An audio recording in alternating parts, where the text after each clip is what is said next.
kind of changed them a little bit. I felt they were getting kind of redundant and boring, so I've started a new kind of Robin Williams thing to get most of the videos going. Sweet. You like Robin Williams? Yeah, I love Robin Williams too. Yeah. I like them in Aladdin. Yeah. And in the movie Jack. Jack. Yeah, that was good.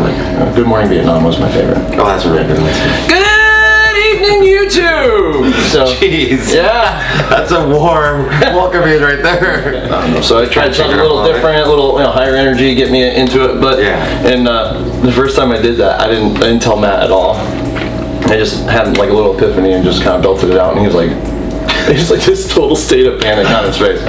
But thanks for having us down here. Oh, no, thanks for doing this. Yeah, a blast. We had a great weekend. Fun. Yeah, great fun, and with Adam and stuff. That was really. He was all right though. Yeah, you got to have a tag along. Yeah, for sure. Somebody you can blame all the trouble on. So I know you've not really been interviewed before. Never.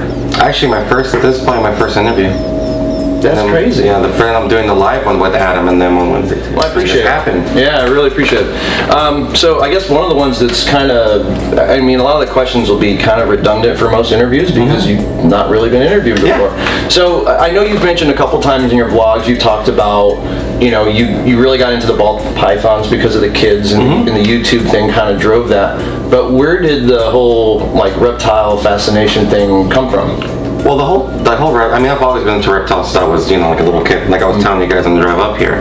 I've always been fascinated with reptiles. I mean, since I can remember when I was like 9 years old, 10 years old, catching lizards. I was telling you a story when I caught a rattlesnake, and my parents were so mad. How did you manage to wrangle? So what happened was, I went to my dad. Used to have construction buckets all the time. So when we were to the backyard, we used to live, it was like straight like a desert field. So and how old were you at this point? I was 10. 10, yeah. So I grabbed it, and I had 2 sticks, and I was like, just trying to grab it, just like throw it in and stuff like that. Yeah. And then we had, like a regular 10-gallon aquarium, at the house, and I dumped it right in there, put some plywood on it, put some stuff on it. I mean, it wasn't the most. I mean, I put it back trust me, within like an hour. Once my parents found out, it was all over. Oh yeah, trust me, I definitely had to get rid of it. But yeah, that's all that happened. Wow. But yeah, since then, I mean, I've always had reptiles since 14 when I purchased my first snake. I'm through now. Wow. But nothing at this scale. Yeah, no, that's cool. That's really cool.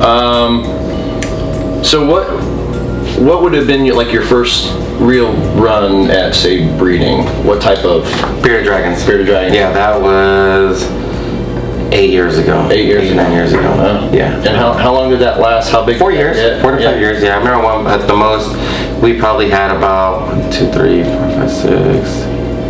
About 12 to 14 cages, like the 3x2s, the 4x2s. We had a lot of those, man. And you bred up bearded dragons before. They're a handful. Yeah, that's a lot it's not like ball pythons when they come out, and you just let them chill till they shed. I mean, you got to get these things like feeding, put water on them all the time. Yeah, feed them 2 or 3 times a day at times, and But we did it with the kids, though. It was fun. I mean, we had a blast doing it. Then we had this reptile place about an hour here called the Reptile Outpost that we used to take all our collections to. I mean, it was a cool experience. But then afterwards, we just started getting too busy with it, and we just couldn't do it as much anymore. Gotcha. Yeah. And that's where these came in. Yeah. And I'm very similar with this, except for I had another component with allergies to insects, and I couldn't even feed them anymore. Oh wow! Like near anaphylactic, like bad, can't breathe, kind of. For real? Swelling up, turning beet red hands, like crazy. From crickets? Roaches, crickets, superworms. It just went from one to the other, and I didn't know that. That's crazy. So then we're already doing ball python, so we just transition more. Yeah. So wow. That was good. Yeah. So with the kids, you kind of got started with the ball pythons, and the YouTube thing really kind of was Aubrey's kind of pushed the a little bit. whole ball pythons and the whole YouTube was Aubrey. We had again, we had a few lead lizards still. I had 1 snake. Aubrey came across Brian Barczyk's channel. She goes, "Dad, look at this." I'm like, "Oh my God." I mean, I never was a big fan of ball pythons, honestly. I had Burmese pythons growing up, some red tails. That was it. Never had any ball pythons. But when Aubrey showed me Brian's vlog, and I remember seeing pies, blue-eyed leucistus, I was like, "What in the world is this?" And I was like, "Wow." So I started getting everything. I would go on Craigslist. I would, what's a king snake? I mean, wherever I could, go and find something, I'd buy it. And I didn't care if it was males or females. I kind of wanted. If you go back to my first vlogs, you'll see that I had like made my own little, racks and stuff. Just like I wanted the feeling of pulling out racks like Brian Barczyk was. I didn't care if they were males or females. Yeah. And I honestly was never looking into a business. I just wanted to have snakes and say, hey, I can pull a tub out and feed it. Yeah. So what was the mindset then? Maybe, or was there even one? Was it like was it like 15 or 20-ish maybe? I had around 15 and 20. Like I said, there was probably more males than females. Like that's the crazy part. Again, though, I just wanted to have live the life that kind of like Brian or all these other YouTubers would do. Just pulling out the tubs to me was just like cool. Sure. Like every tub you see a different snake, and I thought that was amazing. That's where I was just like, wow, So it was pretty cool. But then you start realizing, oh my gosh, there's some of these people doing this for a living.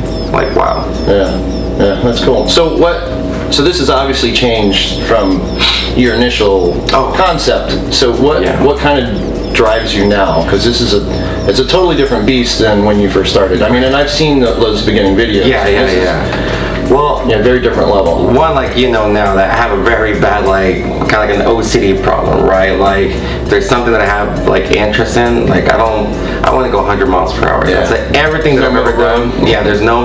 So once I started seeing, like, Brian's video, then I came across, like, Justin and all these other, like, Gavin from Balls to You. What's it called? Garrick DeMeyer and stuff like that. And I was like, wow, these people are really, like, making, like money off of snakes. And I was like, wow, that's pretty cool. Like, these guys are able to live their life and around these reptiles. Like, that is so cool. At this time, I had just started opening up a few businesses. I was getting very confident opening these things up. And I was like, I told Tim, I was like, maybe we should really look into this, And yeah, little by little, I mean, I had my ups and downs, a lot of downs in the beginning. But after that, man, I mean, I definitely turned it into this. But no, for real. And you've done it like at a very accelerated rate compared to what most people are used to seeing. And that, I mean, there's pros and cons with that, and I'm sure you've experienced some of that. A lot of cons. Yeah. But I think it's awesome because it puts you in a place in the very beginning where, with the combos and the stuff that you have, there's really no choice but to be successful. Yeah, no, definitely. But like each clutch is like, what? It's I mean, it's not quite Justin's stuff. No, but not yet. Because you have a lot of his stuff and things. Like I can see after going through some of these bins that some of those pairings that you're doing are like,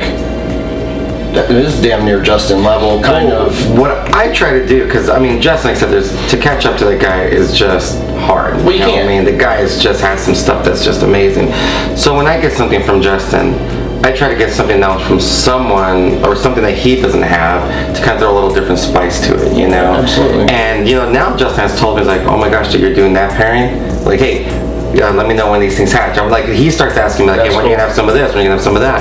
And then, because I mean, to me, Justin's like, he has the top stuff. He has a great variety of clowns, of pies, of desert ghosts. I mean, you name it, this guy has it, dude. I mean, he's the one that really, really got me into like finding out and learning about these morphs and like these, how to look, 2 years ahead of these combos now. That's cool. I mean, he's definitely been a big help in this and my whole building. Yeah. And so now that you're, say, grounded a little bit more in this as a overexploded hobby / business, whatever you want to call it, what do you really like the best about this? So is it the marketing piece? Is it like hatching babies and combos? Is it the competition between other YouTubers or other breeders, or because there's like different things. Honestly, the drive here, one of them is the hatching, like being like, oh my god, it's kind of like a lottery every time. You don't know what you're gonna get. But one of the main things is being able to do this with Turtle and the kids. I mean, we're here there's not one day where we're not all in here looking at stuff or working something. And Jesse too, my brother's a big part of this, and it has brought my family a lot closer than anything else. Yeah, and you know what? That just goes miles. Yeah, goes miles having that quality time with the kids when you're here. Yes, huge, stuff like that. Huge. Yeah, because it opens up communication channels with them because they're used to talking to you more. So when they go through their stuff whenever and it gets crazy, they're used to talking to you, and it's no, that's good. I agree. Yeah, definitely, that's the main one right there. Yeah, I like that. So do you breed year round or are you seasonal? So last year, I thought I was going to be one of those breeders that was year-round breeding, right? Yeah. It just seemed like the right thing to do. But it turns out it wasn't the right thing for me because I didn't have enough males, and some of the males I was using year-round stopped breeding when it was season time to start, when all my females were getting ready. Yeah, they wore out. And it put me behind really, really bad. And it was an experience that I was like, okay, my collection's not that big where I could have so many males here and really breed year-round. I mean, and back them up properly. Yeah, exactly. I mean, I might have a clutch here and there, not on season, but as far as now, I can say I'll be a seasonal breeder for now. Cool. Well, obviously belly heat with the ARS and the Freedom breeders. What do you, steady temps? Like, do you night drop? I don't night drop. I don't do anything. My room's ambient temperature from 82 to 80, just depending on, if outside how it is, but that's where I keep it at. And the belly heat's, what is it, 89, and the low heat, it's 82. But yeah, no temp controls. I mean, no night drops or anything. So when you go seasonal, are you going to dip stuff to kind of cycle them? And I drop it to 79 at night. That's it. Just the room though? Yeah. Just the room at night. Other than that, it still goes back to 82. Cool. More like business and still more the kind of on the same vein. And maybe I'm sure you do. I mean, you have multiple businesses. What's your goal with ball pythons? Like, where do you want to be / see yourself? Honestly, I would like to be where Justin's at. I would love to sell up some other business that I have and really focus on this, and being able to do this combined with the social media and with the family, you can't beat that. Yeah, no. It's gonna. I mean, there was a couple of times where I already wanted to escalate and get to that part where Justin's at, but after talking to him and just seeing, how everyone's going about it and doing stuff, I think, in a couple of years, holding back a couple of things, grabbing a few little projects here and there, like you were saying, like, when you start having these collections where like, oh, everything's kind of like, whoa, that's where I want to be at, like how Justin's at right now. Yeah. But a little cooler. No, I'm just playing. But yeah, around there is what I would like to do. Excellent. So in regard to breeding, when you're breeding your girls, so new girls or whatever, or even girls that have bred before, how do you know they're ready? Well, what are you looking for when you're going to? Well, one, I use an ultrasound, so I literally ultrasound everything once a month. So every girl. So like, every girl that's around 1,000 grams and over. Wow. I will ultrasound. Yeah. And when I see some follicle growth and stuff like that, anywhere from like 10 millimeters and up, then I'll throw in the male. Then by next month, start realizing, okay, it is growing. So that's how I start going about that. But other than seeing some of the old girls I've already bred, I know on their cards that we have, Justin told me they're always going to lay and they're always going to breed the same time they did last year. Yeah. So I already know those girls are going to go if they're showing the signs of belly, bull wrapping and things like that. But other than that, the ultrasounds were really, really helps me because I'm a noob. Yeah, I am very new to this, and some people could look at their snakes and I'm like, oh yeah, that's right. I can kind of see, they act a little different, but yeah, I'm learning to see the nuances in their body structure. Yeah, like color change. Like I said, I can kind of see it, but like in all honesty, it's honestly the ultrasound that really helps me. Yeah, and we have a cheap one. I would like to upgrade. Ours, I mean, it works, but it takes effort. Yeah. Definitely takes two people to kind of wrangle the snake a little bit. Yeah. Oh, same here. Tina helps me. Yeah, to work this thing to really get a picture. Justin's he's got a Sonosite, and that's the same brand that we use in the OR when they're putting in blocks so they can see nerves and stuff. And he literally puts it and everything, man. You can see outside through the snake and stuff. It's crazy. Yeah. No, yeah. I mean, Tina helps me. We, like on Wednesday, we have to do 100 females, but I can't do it with her. It's like it's impossible. Yeah. One of the things I like to really get out, and I kind of did this at our little round table, and you've talked about one of them already, but 2 mistakes you made that going back you wish you could do over. Not buy so many males. Yeah. That's a big one. A lot of people talk about not buying so many males. Again, I was looking at it there. I didn't think I was gonna be here. I thought I was gonna have like 20 something snakes just to have, but the people that I surrounded myself in the beginning really messed me up. So how would you have changed that? That's the thing. I mean, because there's so much, fake people in this world that you think are good people and stuff, but in all honesty, they're looking out, for themselves like everyone else, pretty much is. But I mean, to change that, I mean, it'll be kind of hard because through all my businesses that I have opened, everything has been a learning experience, the ups and the downs, a lot of downs in the beginning. Yeah. So without those downs, I couldn't I would have never changed them. So Right. yeah, so it's kind of hard, to say. I mean, would I have gone back and changed it? Yes, but would it have put me where I'm at right now? I don't know. Right. Yeah, that's true. That's true. So as far as two things, yeah, I guess those will be it, really. One of them was answered, the other one was just talked a little bit. Yeah. Right? So how did you work your way out of so many males? Did you just like sell them off? Yeah. I started selling them off. In the beginning, I was kind of told, like pretty much buy a bunch of snakes and start wholesaling them. Just like producing. Oh my gosh, yeah, and I did.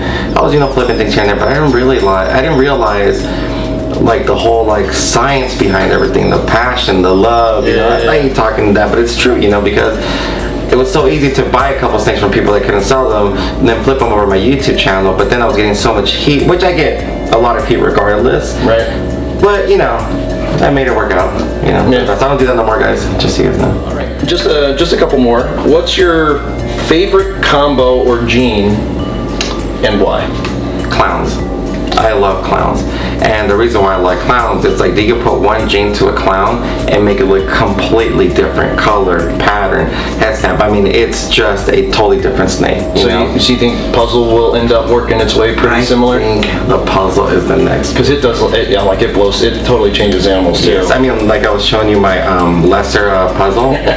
It is crazy snake. So I agree. Yeah, I can't wait to see some clown puzzle stuff. I'm definitely nowhere near that, but when these people hit them, it's going to be amazing. Oh yeah. That'll be interesting to see what happens with that.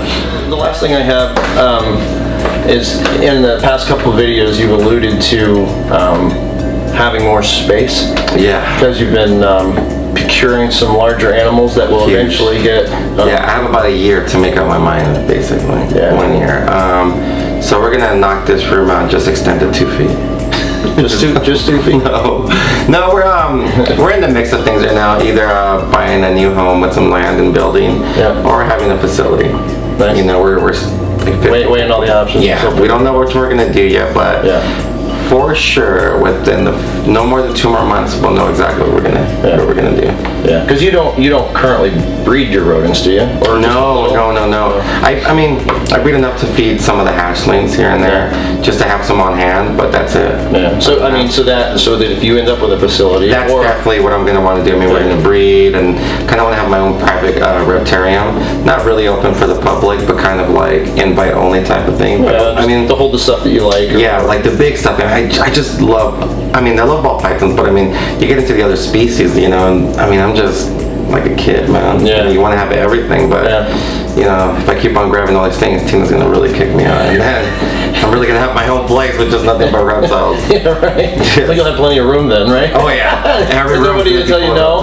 Yeah. So I mean, like I said, in a couple of months, we're gonna figure out where we're gonna go with that. Cool deal. Well, dude, I really appreciate you sitting down and doing this. Thank you very much for having us down here too. Thank you, man. It was a great time. Yeah, a lot of fun. Next, we're gonna go to Connecticut and have a blast of it. Ooh, yeah, we could do it. We could do it. Yeah. You have to coordinate it with White Plains then, if you're gonna. Oh, done. Perfect. And then that'll be fun. You can kind of walk through and see everything. Yeah, man. Perfect. All right. We get it. All right. Thank you guys. Again, something a little bit different. So we got kind of 2 in a row. So Justin and Miguel, this was really fantastic. Again, thank you very much. And we'll see you guys on the next video. Peace.